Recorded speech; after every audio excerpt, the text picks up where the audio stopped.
Right, so I think I was massively overcomplicating this. There is an entirely different way, because look, if we look at this triangle from a sort of a different perspective, instead of, I was trying to do it that way, we just look at it this way. We've got the vertical height, and we already know that that's, well, from this point here, we know that that distance is 8. It goes 8 down to get to there. We know that across there, so that's like our base. So let me just sort of sketch that. Like, sort of like that, right?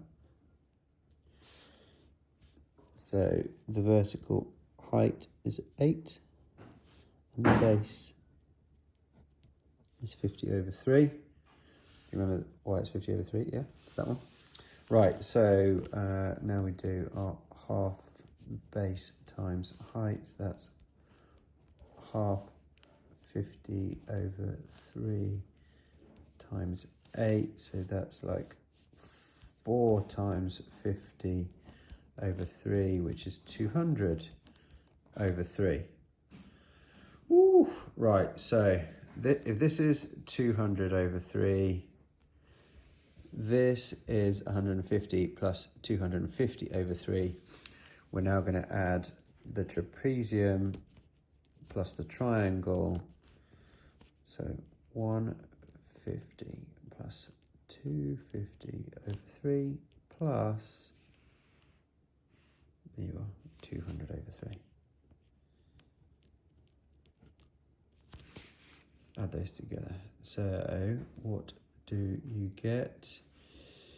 450 over 3, is that right? Yeah. So then you get 150, this guy here, these two fractions added together make 450 over 3.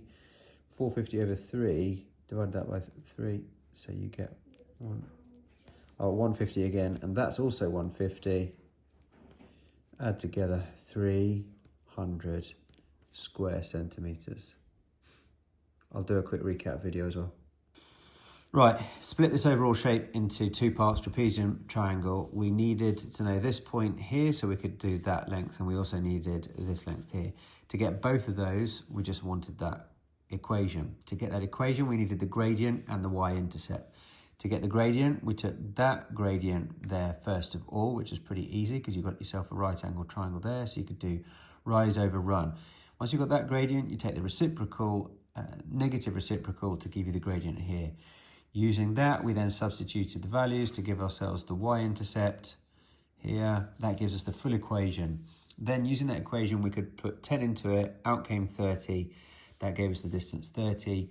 Same again by putting 0 in as the y value, out pops 50 over 3.